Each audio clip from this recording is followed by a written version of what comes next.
யாமோதிய கல்வியும் எம்மறிவும் தாமே பெற வேலவர் தந்ததனால் பூமேல் மயில் போய் அறம்மெய் புணர்வீர் நாமேல் நடவீர் நடவீர் இனியே. அனைவருக்கும் வணக்கம்.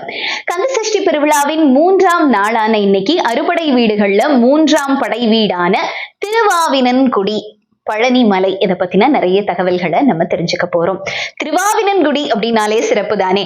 அருணகிரிநாதருக்கு ஜெபமாலை தந்த இடம். திருப்புகழ்ல ரொம்ப அழகா அருணகிரிநாதர் பாடியிருக்கிறாரு, ஜெபமாலை தந்த சத்குருநாதா திருவாவினன்குடி பெருமாளே அப்படின்னு சொல்லி.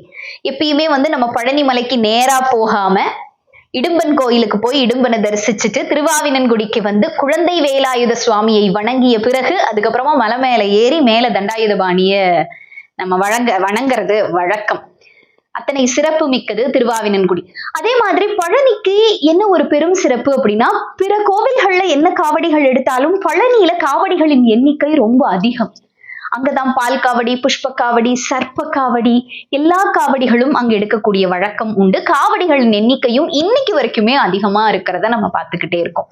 இதனுடைய புராண கதையா எங்க தொடங்குச்சு அப்படின்னு பார்த்தோம்னா, அகத்தியரின் சீடனான இடும்பன் சிவகிரி சக்திகிரி அப்படின்னு 2 மலைகளை தோள் மேல சுமந்துட்டு போனதாகவும், ஓய்வுக்காக அதை இறக்கி வைக்கலாம் அப்படின்னு வைக்கும் போது முருகப்பெருமான் அங்க இதே இடத்துல நான் இங்க நின்று இங்க நான் வாழ்ந்து இங்க நான் தங்கி மக்களுக்கு அருள் பாலிக்கிறேன் அப்படின்னு சொன்னதுனால இன்னைக்கும் அங்க இடும்பன் மலை, பழனி மலை அப்படின்னு 2 மலை இருக்கிறதா புராண கதைகள் சொல்லுது.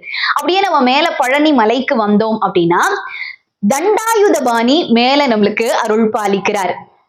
ஏன் தண்டாயுதபாணி அப்படின்னா, அங்க இருக்கிற முருகன் கையில ஒரு தண்டம் இருக்கும். அந்த கோல் மக்களை நல்வழிப்படுத்துவதற்காக. நீங்க அன்பா இருக்கீங்க, அரவணைப்பா இருக்கீங்க அப்படின்னா முருகரும் அன்பா அரவணைப்போட அந்த தண்டத்தை வச்சு நம்மளை காத்துப்பார். அதுவே நாம வழிமாறி போறோம்னா அந்த தண்டத்தை வைத்து நம்மை நல்வழிப்படுத்தக்கூடிய நிலையில் இருக்கிறதுனால தண்டாயுதபாணி அப்படின்னு பேர்.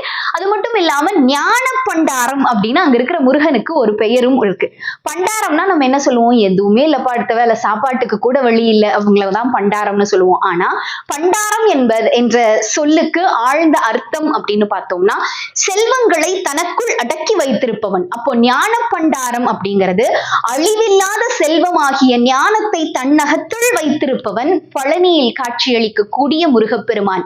அங்கு வர்றவர்கள் ஆண்டியாக வந்தாலும் அரசனாக மாற்றக்கூடியவன் அங்கு இருக்கக்கூடிய தண்டாயுத சுவாமி ஞான பண்டாரமாக காட்சியளிக்கிறார். அங்க இருக்கிற பழனி மலையில இருக்கக்கூடிய மூலவர் நவபாஷானத்தால உருவாக்கப்பட்டது, போகர் அமைச்சது. 9 வகையான விஷங்களால செய்யப்பட்ட ஒரு சிலை. அந்த விஷங்களால செய்யப்பட்ட சிலை மேல படக்கூடிய பிரசாதம் மக்களுக்கு தரும் பொழுது, பக்தர்களுக்கு தரும் பொழுது தீராத வினைகளை எல்லாம் அது இன்றளவும் தீர்த்து வைக்கும் அப்படிங்கிற நம்பிக்கை இருக்கு. இன்னமும் அங்க 2 மரகத லிங்கங்கள் இருக்கு. ஒண்ணு பழனி மலை மேல இருக்கக்கூடிய கருவறையிலையும் அங்கேயே போகர்னுடைய சன்னதி இருக்கு, அந்த இடத்துலயும் சொல்லப்படுது. அதே மாதிரி பழனிய சித்தன் வாழ்வு அப்படின்னு சொல்லுவாங்க. அதிகப்படியான சித்தர்கள் பழனியிலும் அதனை சுற்றி இருக்கக்கூடிய வட்டாரங்கள்லையும் இருப்பதனால சித்தன் வாழ்வு அப்படிங்கிற ஒரு சிறப்பு பெயரும் இருக்கு. நாளைக்கு அடுத்த படை வீட்டை பற்றின நிறைய தகவல்களை தெரிஞ்சுக்கலாம். நன்றி.